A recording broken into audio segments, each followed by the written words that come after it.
In the year 2010, power couple, Doctors Rob and Janelle Alex, started an underground organization to help the status of relationships all over the globe. Now, they are enlisting your help as mission date night agents. Will you accept your mission? Have your bedroom experiences become a little ho-hum and you want to turn them into ooh la la?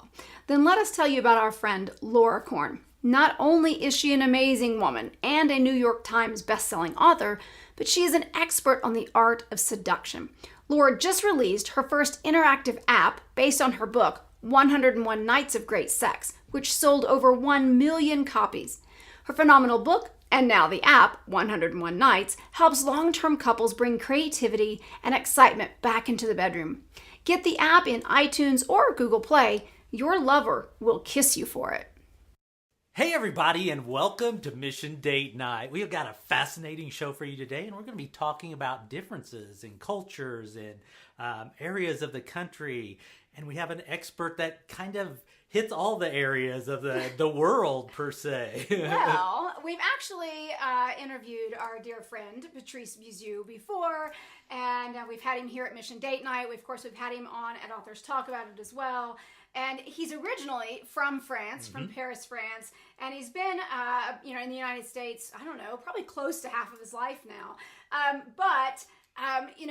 We were having this conversation the other day, and it was like this realization, again, about how conversations around relationships, around self-image and beauty and sexuality, like the whole gamut, it's different. Here in America, we talk about it, react to it differently than in a lot of places in Europe and all over the world, really. Right. Yeah. So we said, let's have a show about it. Sounds good. Let's have a great conversation. So that's what we're doing.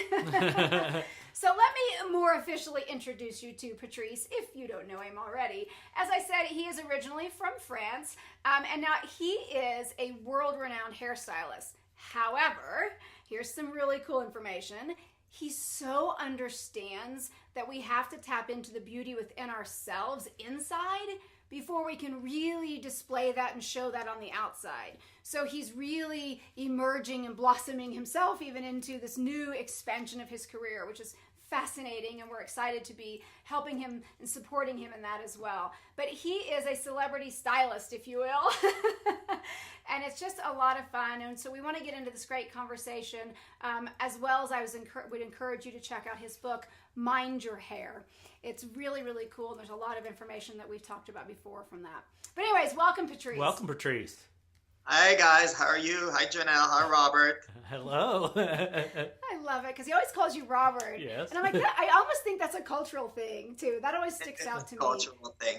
It is, isn't it? It starts right there. Like all those nicknames, I don't get it. To me, it's a name like my name. I made clear to everyone that my name was Patrice, and that's it. It's not Pat. It's not Patty. It's not, So, yeah, that's true. I do that. Yeah, I never shorten anyone's name or nickname anyone.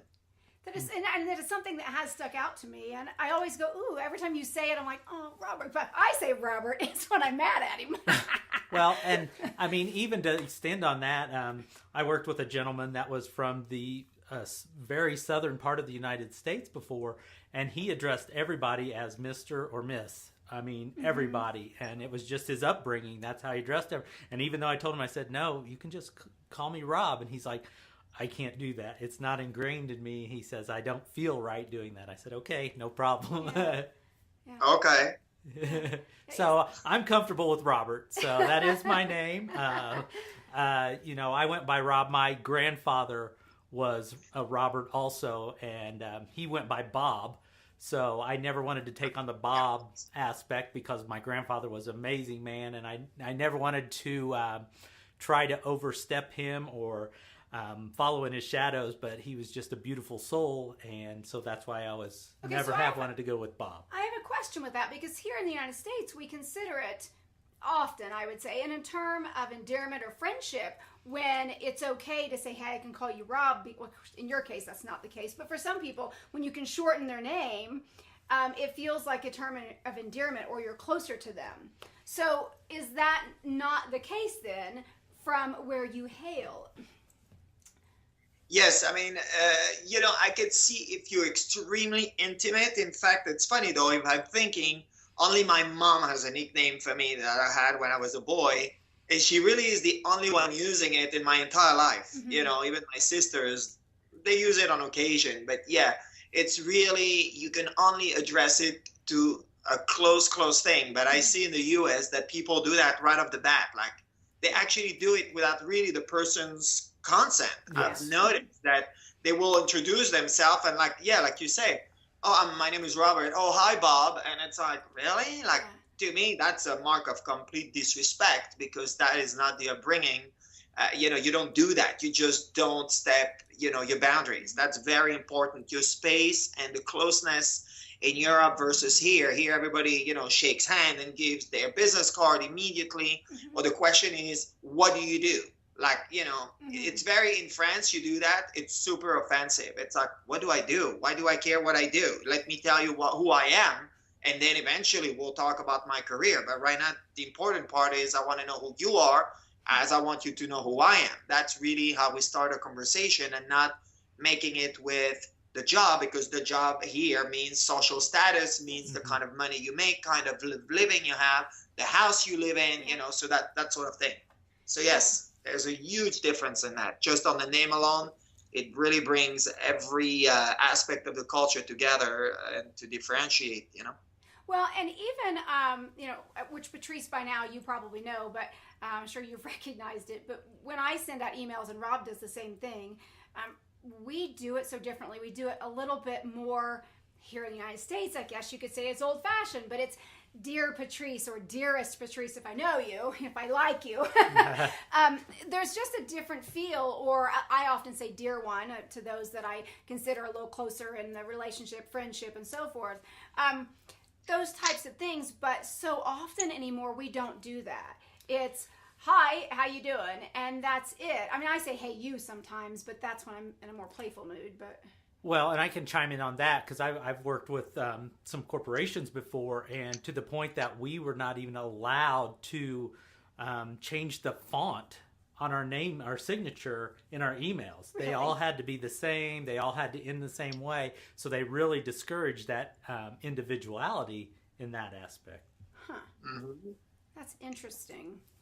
So, you know, I think that, you know, when we meet someone in a in a romantic partnership potentiality, that still is the same thing. That's such a common question, though, that we often ask somebody, hey, what do you do? And, you know, I want to know what you do before I even consider going out with you. And there's schools of thought on that.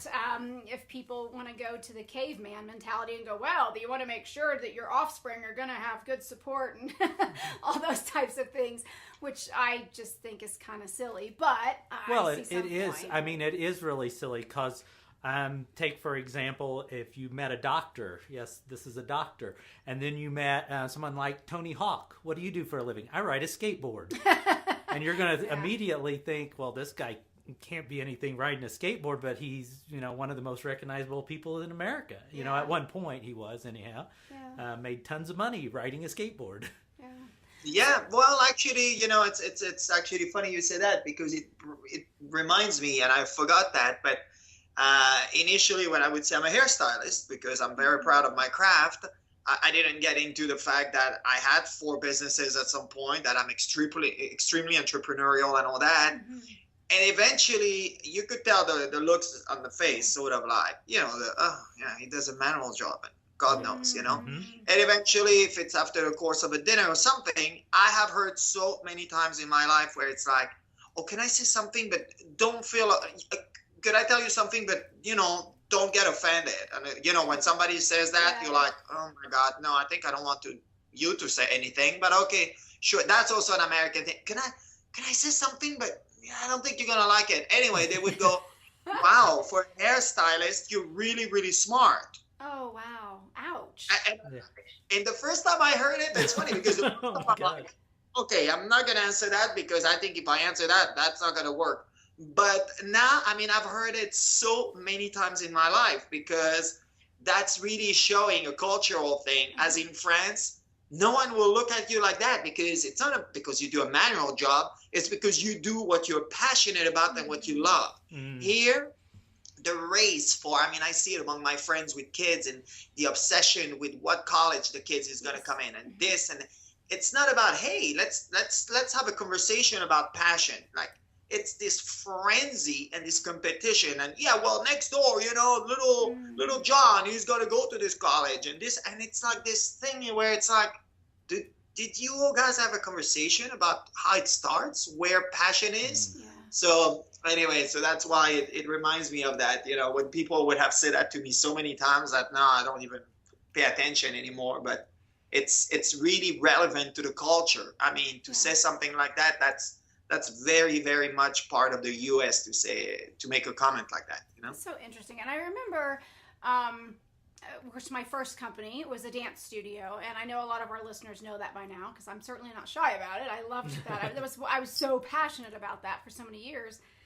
And I remember, I think it was actually like a FedEx man or a UPS man, and it wasn't the normal guy because I knew him, and I actually taught his daughter for a while. So, you know, I had a good relationship with him. He was a great person. But it was a different guy that had come in, and he's like, oh, this is a nice little business you have or something.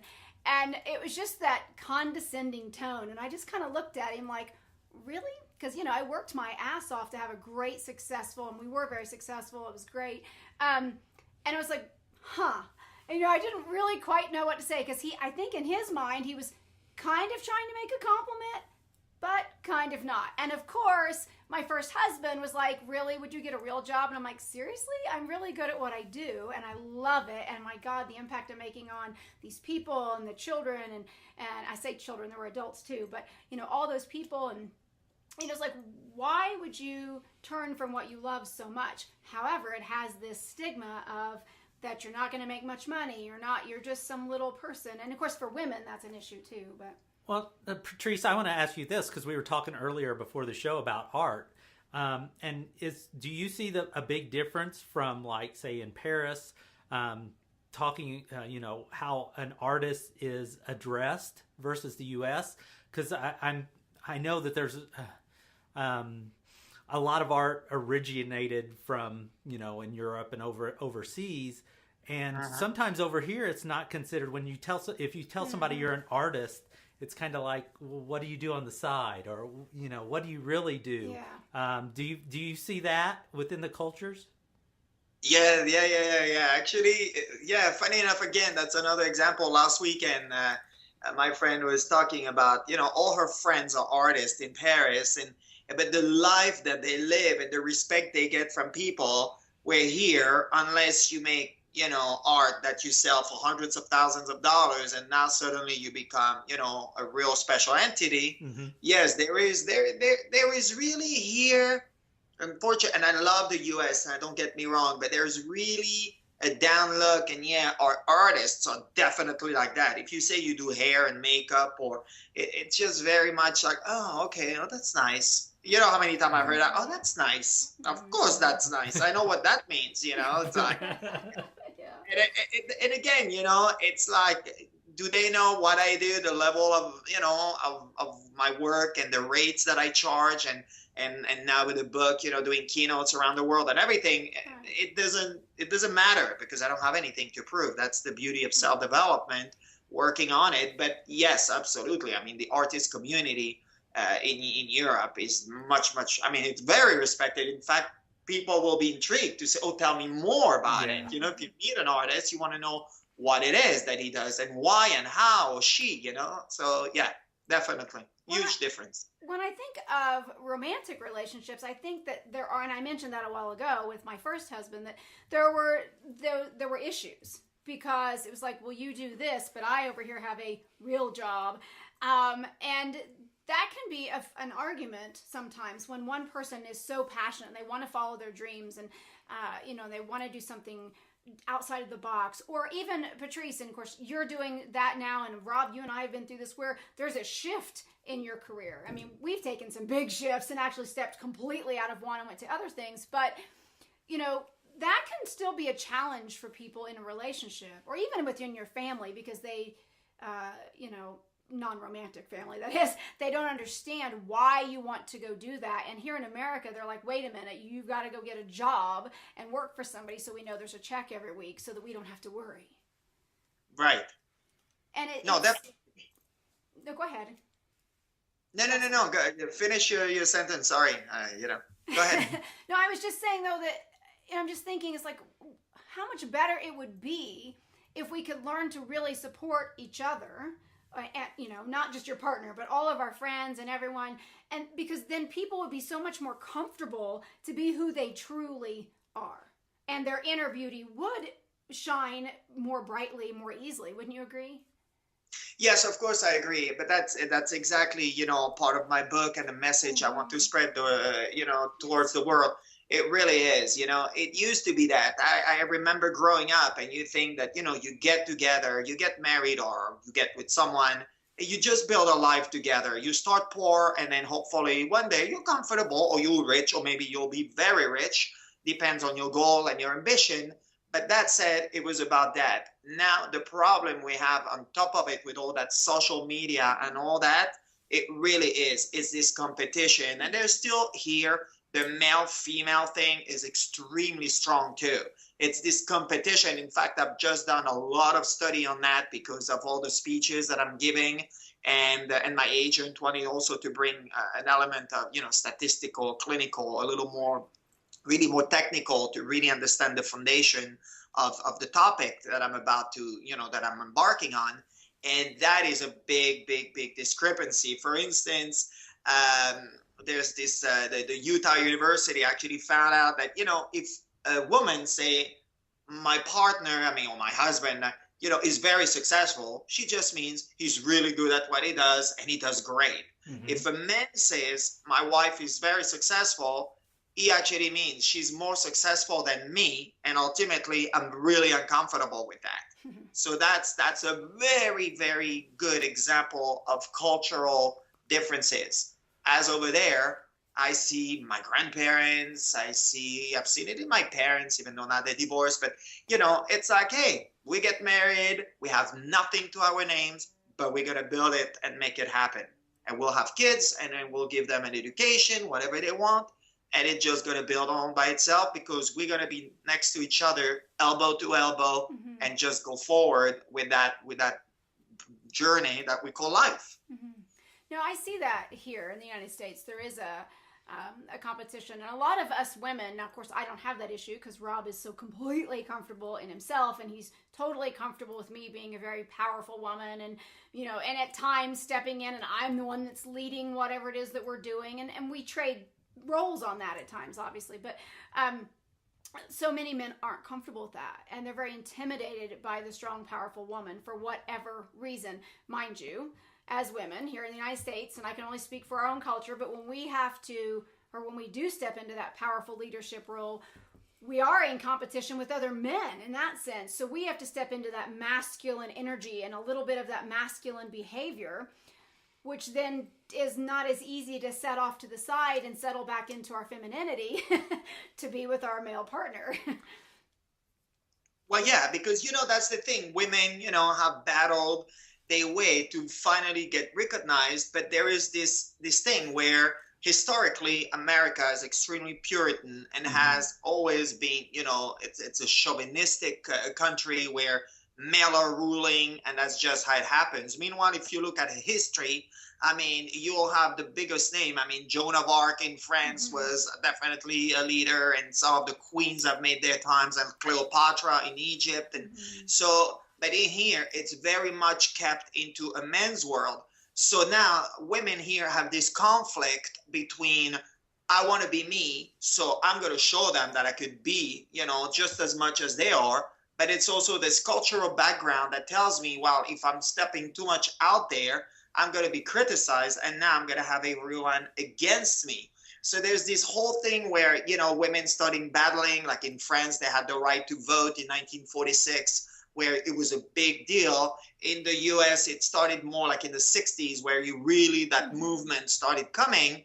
But it's still taking time for that to take, to be in place in order for them to be completely comfortable. Mm-hmm. And again, it's because of all the messages from all sources, from social media to everything, that it's becoming this, oh, should I be this woman and this object of desire for men? So I cannot be this career girl. I should just be this whatever fabricated and fake girl. That way he's going to love me.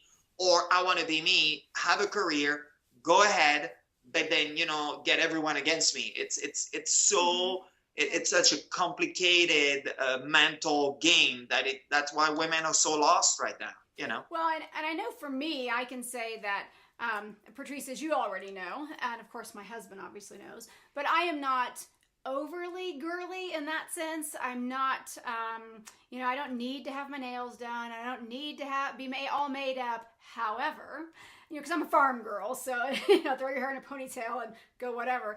But at the same time, I like to do that. I like to do that for me, because then I feel, you know, extra beautiful or gorgeous or whatever. And I like to feel sexier and more confident and all those pieces.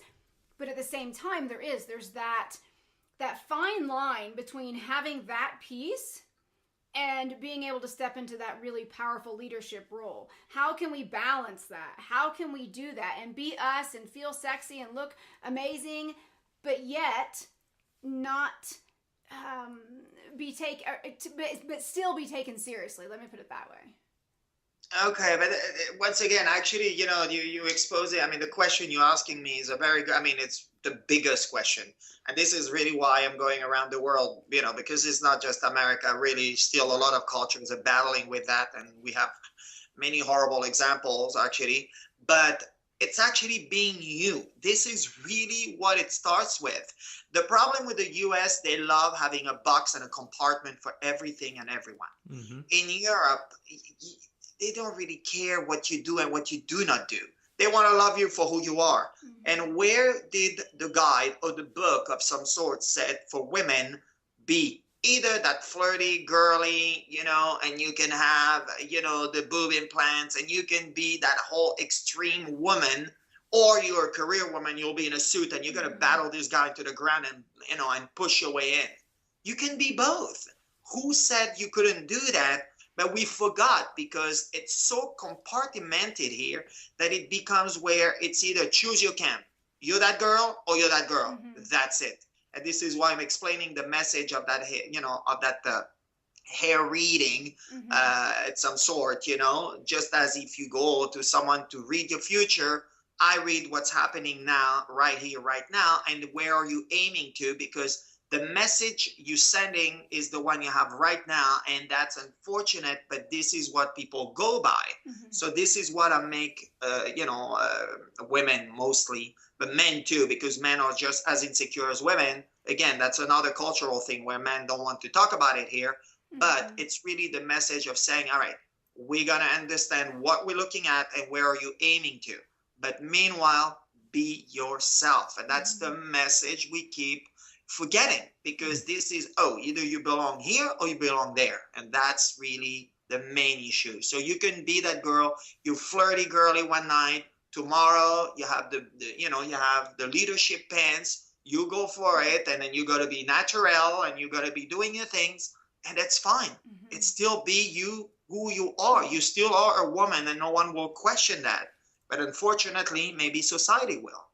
Yeah. Well, do we see this, Patrice, in your opinion, from the gentleman's side too? I know you kind of hinted on that, but coming out of that hunter-gatherer kind of mentality now and saying, okay, I just went out and I slaughtered some beast so we could eat, but now I'm going to come home and take care of my family. So are we blurring? Do you think we're getting to the place where all those lines are just blown out of the water to where we can be everything, even the guys in that sense?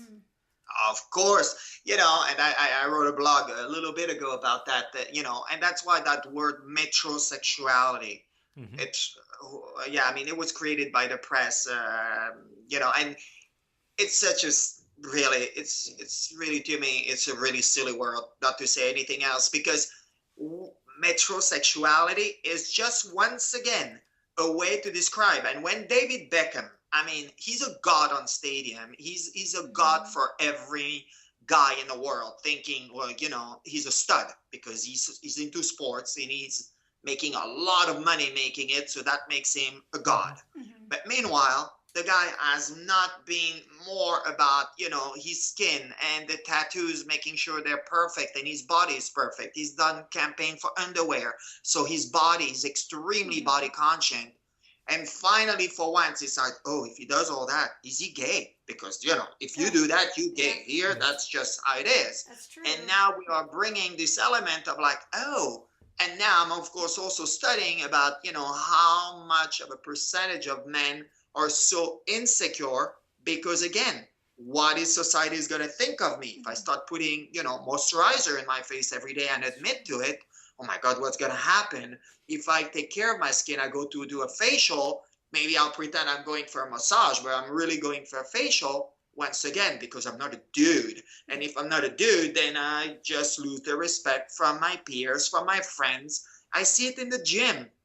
The body language between guys talking to each other in the gym is comical to me. It's comical. It's a show because it really is where they don't know what to do with themselves. They try to control their body position. It's the hand, it's the voice gets down, and it's the words, and it's the hitting the shoulder to each other just to this constant competition and battle with their own self, actually, because no one even is telling them anything anymore. But society has created that. You're a man. No, you don't put anything on your face, and you just don't care what you wear, and you just do it. And then you bring, like Robert, you just said, you bring the food on the table. You're the provider. This is your job in this world. But what happened if you take care of your hair, your skin, and you love fine things and you enjoy luxury, then suddenly you're turning into something else. You cannot be straight if you do all that. Mm-hmm. Well, actually, guess what? Because if you go to Europe, you think every man is gay. I mean, that's just how it is. They all take care of everything, and they're very sensitive to the world. The conversations I have in dinners about how, the quality of living is extremely important. How, receptive they are to the colors they're going to paint on the wall of the house. That's a very big topic, knowing what flow, what energy they want to bring into it. So that's again another extreme discrepancy between both cultures. Mm-hmm. Beautiful, wonderful, interesting. Yeah. Now let's go into relationships. How vastly different are romantic relationships in another country or in where you're from and the United States? Now I know you're mostly in the bigger cities, so I don't know how often you get out to the smaller areas, but comparable to we the other. We can see Patrice, you guys. He's giggling right now. I don't know what he's thinking, but he's laughing. He said, "I don't." We're gonna, you know what? That does it. When we meet, we're gonna have to take you and I'm gonna plop you down in the middle of Indiana so you can see what the cornfields are like. No, actually, I shouldn't say that, because when I did this opening, I went to Lubbock, Texas, and you want to talk about experience and culture shock? That was Texas. one real good one. It's Texas. I know Texas is big, but Patrice, Texas is Texas in my opinion. Now, but Lubbock, Texas? Have you been there? I'm just saying Texas. It's all Texas. No, they got Lubbock, big hair. Now, when I got on that two little papilla plane and I was flying over, cotton field and oil field, I was like, what just happened? Where's civilization? Where's my world?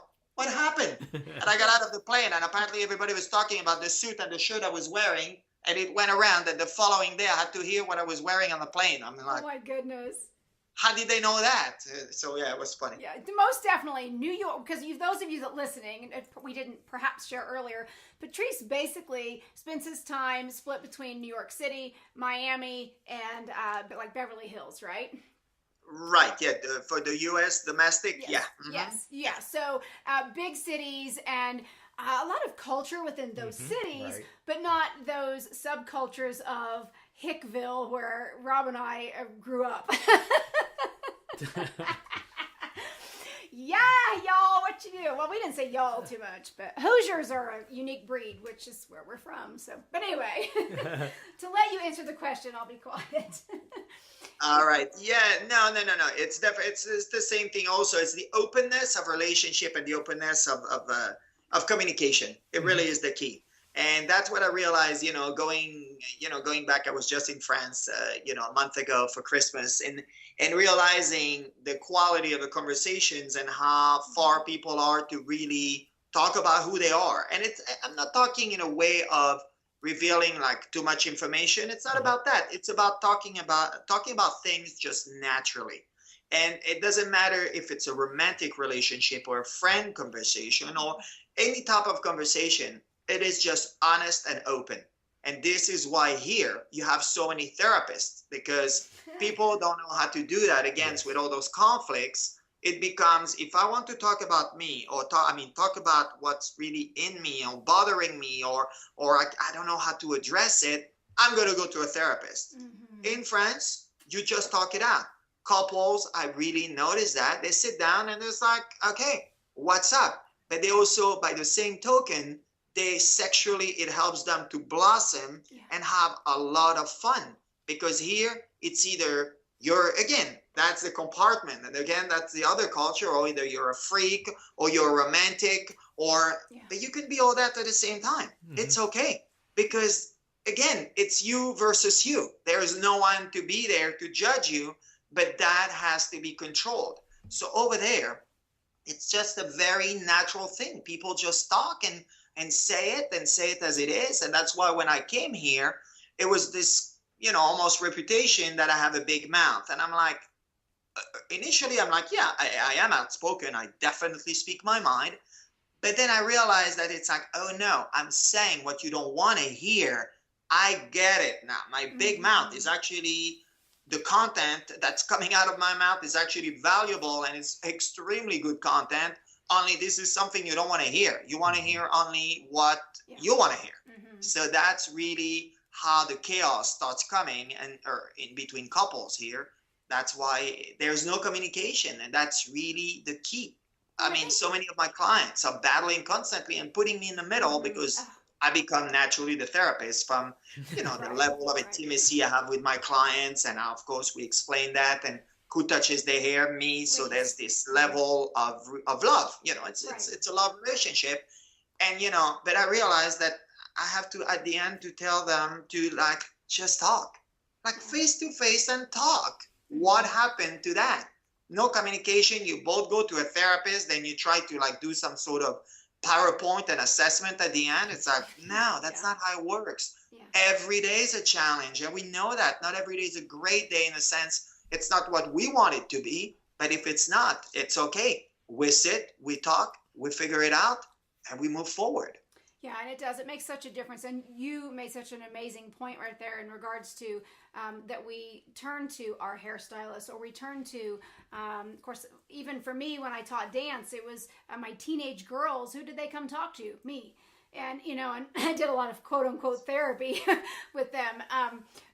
Or teachers, or whatever the case may be. There's so much there because we've lost that, or perhaps didn't have it very good here in the United States, the ability to speak to those that are closest to us. And what I can't stand, and this is something, and again, I speak only for Americans, but women here are so freaking catty, and I can't stand it. There's that kind of cliche even about, women being in the same office together and working together. They can't get along because they're all stabbing each other in the back.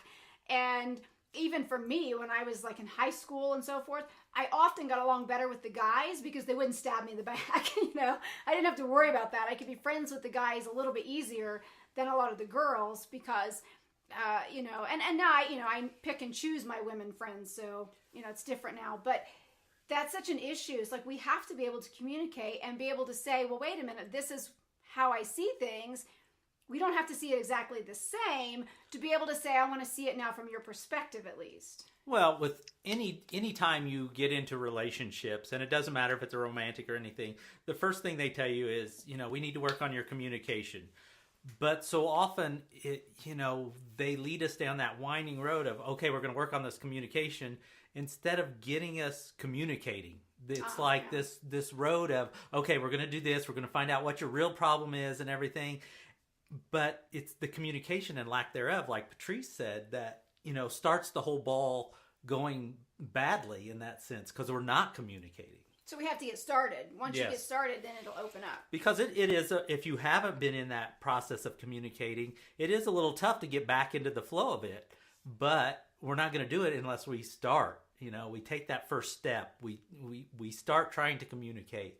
No matter how many therapists we go to or anything, we got to start that ball rolling. Well, and Patrice, you said it a while ago too, because when couples are when they have the ability to actually communicate, then see, all areas of their lives can be so much healthier, including their sex life, because here in America in particular, at least, that's a big issue. That's one of the topics that so few couples actually talk about.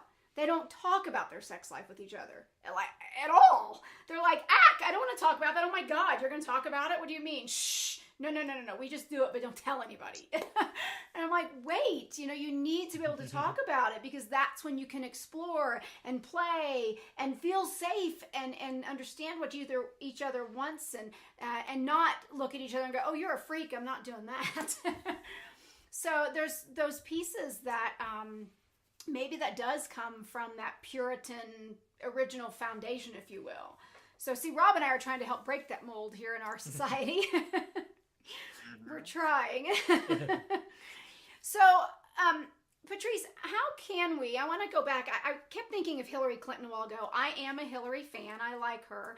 And yes, I'll say it. I'll vote for her. No one else has to say anything. I don't care. But how could she or someone, we were talking about those powerful women, how can they be in that role? I want to go back to that again. How can we be in that role and be really well respected, but yet want to not, and I'm going to pick on Hillary a little bit, but not dress so prudent.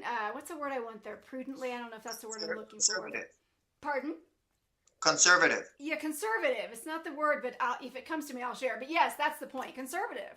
How can we do that? Because if she were to dress more feminine in that sense and have her hair done not so, I don't know, her hair, I can't even go there. I can't even imagine what you might think of it. But there's just this feeling that you get. You guys can't see his face. But, now I'm just going to have to ask off air what he thinks of it. But, how can we do that, Patrice? And again, not just us women, but how can we? How can we really care about our appearance and want to feel beautiful and sexy and gorgeous and fluid, but yet still be so well respected for our minds, not just the way we look? It's, just bringing all your insecurities in one bag, and then you take the bag in, upside down, you empty it on the table. You make your own inventory of those and make peace with them, because those people, and for instance, if you want to mention, okay, Hillary, like a leader, someone with an extremely strong leadership, obviously, it goes up to maybe becoming, the first, the leader of a country, of a nation, which, obviously is an enormous role. It's about saying that at some point, listen, you know what? The most peace she must have made with herself, this woman, is the fact that she's going to be bashed and criticized. Yeah. She's going to make choices people will not like. And that's going to be fine. She's not going to be, maybe there are days where she'll be weaker and it's probably touching her heart or her soul differently and deeper and in a much more emotional level. But at the end, she still feels, you know what? I'm going to do what I want to do. I'm going to send the message I want to send, and I'm going to do what my purpose is here to fulfill. And that's really what it is. And once again, we're going back to, this cultural battle, because you're a woman. Yeah. So if you're in politics, you better dress conservative. How about daring to have a colorful suit and a suit that's going to be super fitted and, form fitting, and something that's going to give an element of more sexiness, because sexiness in this country is viewed, if you're that means you're either, a sexual freak or a hooker, or you're cheap and you're probably not very smart either. And that's the image of a woman in this country when she exalts the sexiness. So now, if a woman chooses a path like politics, of course, her hair will look horrendous, because let's not scare people. If it's too out there, if it's edgy. I mean, if you have Lady Gaga's hair with the brain of a leader, everybody's going to think no one will take her seriously, because that's the problem of society. And what if this person has 180 IQ, but she wants to wear her hair green and red? Yeah. It just becomes suddenly that, if she does that, well, there's something wrong with her. And that's the thing. And that's the message. So leaders of the world, they come to a place, and I am hopefully turning into that path where at some point that's what I did. All my insecurities, all the questions that I had for myself, it becomes that. And for women, it's the same thing. It's for all the same. We make it male, female, but it's truly a universal issue.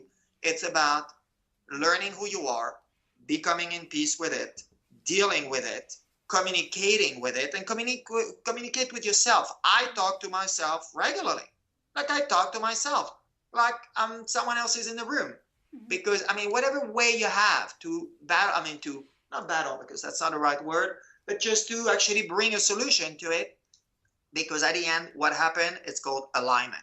Mm-hmm. And this alignment will happen only if you can go through the process of understanding what's going on in your head, in your mind, in your body, and just make peace with it, and then just follow what your dream is. And if, for instance, Hillary Clinton is to lead a country, well, there we go, you know, but she still shows that she's following a certain pattern of what people expect of her, with the hair, with the frumpy suits, with the horrible shoes, because that just, you know, it shows that, okay, if you do that, everyone will love you better. And that's all about that. It's about, you know, the votes at the end and the people behind marketing and PRing her. Right. Yeah. It's, I mean, in some form, I mean, there's a lot of issues there, but it's a popularity contest. Let's do whatever we can to get the most votes. That's ultimate of any political race. So that happens in so many other, or people think that has to be here, that we have to have that. We have to have that popular vote to get that next job or the next client or whatever the case may be, instead of really standing out. And there's only, because there's such a smaller amount of us that would go, oh wow, you know, there she is, she's got, like, I can't wait to see, and I'm going to use Hillary again, but I can't wait to see her next event that she's at, because what amazing dress is she going to have on today, or what amazing hairdo is she going to have today? She did something crazy. I would think that was fascinating and fun, and I would still trust her to be able to lead our country, but I understand that most people don't think like that. So it just doesn't work. But the way you said that, though, Patrice, really hit home for me, because to be able to be who we are and recognize that we're going to make decisions that not everybody else likes, and anybody that's ever been any sort of a leader in any fashion should understand that that's the case. Clearly on a smaller scale than making, you know, presidential decisions. But as a mom and as dads, we do that. We have, even if that's it, even if you are the garbage man, you still have to make decisions for your family that not everybody in your family may like. So it goes all the way down to, you know, your smallest place. I say smallest place, I don't even like to call it that, but, you know, it doesn't have to be those huge political aspirations, right? We're going to make decisions that sometimes our kids don't like. And it's not always easy, but we still get to feel beautiful. You know, I dressed up different the other day because, you know, most of you out there know probably we work from home. So, hey, like today, I'm in my yoga pants, you know, I don't have to dress up. But I had different clothes on and whatever the other day. And Anthony, which is our 19-year-old, I come through the kitchen area and he looked at me and he kind of stopped and he goes, Mom, he goes, you look really classy today. And it was such a huge compliment. It made me feel so good, and because it's not something he would normally say to me. And I was like, classy, really? I got jeans on and a sweater, but it was a cool sweater, but but it was like, wow, that made me feel really good. So we just need to embrace that as women, and our men need to do that too, and know it's okay. I hope everybody listening today got that point. You know, we can be beautiful, and Patrice, this is what you talk about so much, is that it has to start from the inside before it can really show up on the outside, no matter what we do on the outside, right? That's it. That's really, ultimately, this is the message. You know, if you're in harmony with yourself, it's got to be very easy for people around to you know, get it and to see the change, to see that, you know, when people start making changes that are in a positive way, they will hear all day long, you know, wow, what is about you? It's just, you know what? It's called happiness. This is also why when people, you know, I'm in a room, you know, I have actually people asking me if I do drugs to be, you know, that up. And, you know, same thing. I took it offensively initially, and then I thought, okay, it's here. yeah, here they don't understand that having a high on life is just fine. And I'm okay with that. It's okay, you know, and but that's really what it is. Come from an inner peace. And I know it's a process. It looks like this magical thing, and it's like, oh, he's got it all figured out. No, I broke it down in a 5-step process, and it's a very basic, understandable, with very, very simple words. But yes, the message is, let's start with you. Let's start having this conversation. And like I say, you could start with yourself before you even address it and you're afraid of talking to someone. Just start with you. And that's really what it is. Because if you think the outside is going to help to match the inside, well, I got a news for you. Nothing will happen except disaster and more of it. And then you just want to change it again and again because you keep thinking, it's like, absolutely. Of course. You keep thinking. Well, we're out of time, but I want to just get everybody to really understand that this is a really important piece. You know, we need to feel beautiful and amazing, but we got to do that from the inside out and have those conversations. Patrice, you basically, in my view, just gave everybody a mission, if you remember what you just said. But I'm going to put you on the spot because we've been starting to do that with our guests. So, as you probably already know, I'm going to talk for a second, so let your wheels in your brain turn. But, so I always have a habit of giving everybody a mission at the end of the show. Instead, Patrice, I would like for you, see, I'm talking slower. Do you notice that? So you can think about it. I want you to share a mission with all of our listeners before we sign off today. That's actually great. No, I love that. But there are so many. Actually, a million comes to my mind. But it's really, all right, you know what? That's going to be a very simple mission. You're going to get in front of the mirror and truly mean, I am beautiful. That is the biggest thing you can do. And that sounds so simple and so whatever you could be, that is. And look at yourself in the eyes in this mirror and mean, I am beautiful. I am worth it. And I'm not talking about some advertising you see on TV where some makeup thing where it says, I'm worth it. No, mean it. Feel it, breathe it. I'm worth it. I'm beautiful. If you start your day with this message and you mean it, I can guarantee you, your day will go completely in the upswing position and never will go down. That's my mission. I love that.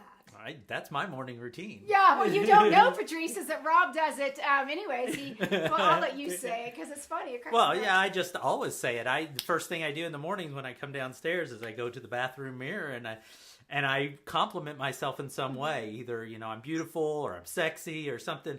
And it does. It puts a smile on my face and I'm ready to take on anything that happens that day.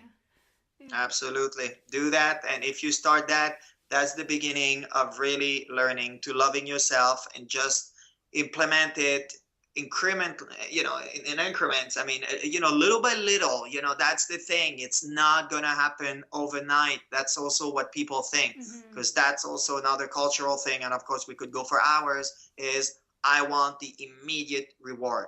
This is not how it works. Inner peace, inner beauty is a process, and it will take time for it to flourish and blossom into this beautiful result. What is the little saying that it went around for a while? I can't say it's like all that popular now, but what I just wanted to say was like inner beauty. Patrice, isn't there an app for that? Can't I just get that on my phone and just make it happen? I'm going to create it.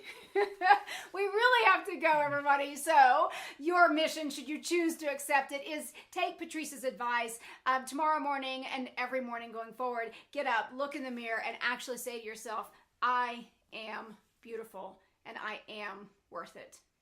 And then, of course, subscribe to Mission Date Night. Do that before you even get out of bed. Grab your phone and subscribe. Rate and review the show over at iTunes. We want to hear what you love about the show so we can bring you more of that, bring more guests back that you've enjoyed. Yes, Rob, you have something? Don't we need to tell them how they can get a hold of Patrice? Oh, my God, yes. And the rest of your mission is, how do you find Patrice? I was going to tell them to go get Mind Your Hair, which is his book, of course. But Patrice, how can they find you online?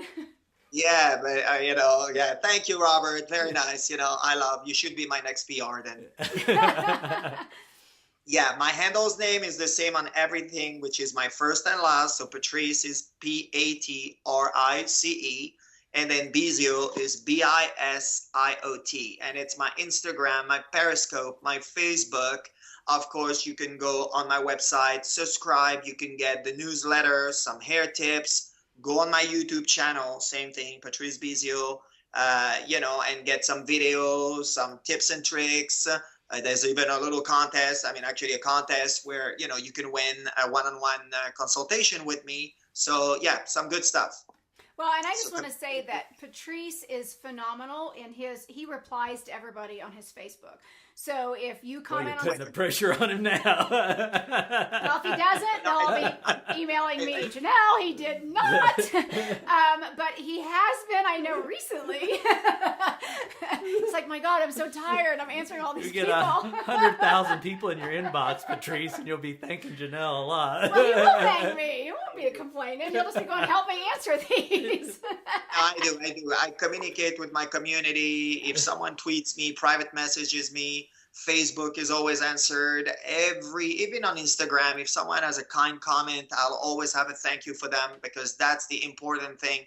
Is if I'm sending this message of love out there, I want to show that this is how it starts. That these are basics, little thing that makes the difference of the world.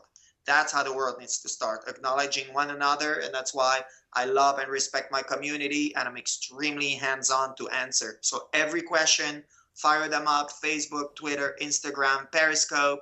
You can go. Yeah, and I'm serious. That's why I brought it up, because he answers he everybody. does. It's beautiful. I love it. I love to see it happen. So I know we've ran over now. So we have to go. So everybody, thank you for joining in today. Patrice, thank you so much. You know, he made a flight from California to New York today and still sat down and had a conversation with us. So we greatly appreciate your time as well, Patrice. Yes, we definitely do. Thank you. I love you guys. Your message is great. I love what you do. You're really inspiring people. You have a great community. And that's really what we need to do, working together. So thank you for having me. It's mutual. We love you too. So, all right, everybody. I'm Dr. Janelle Alex. And I'm Dr. Rob Alex, He doesn't know who leaving he is. you with that famous quote from Austin Powers, "Yeah, baby." Will you accept your mission? Hey, what are you guys still doing here? The show's over. You should be over at kamasutra.com using your 15% discount code. Remember, that code is date night, 2 words, date night, and be picking up something for you and your lover. Come on.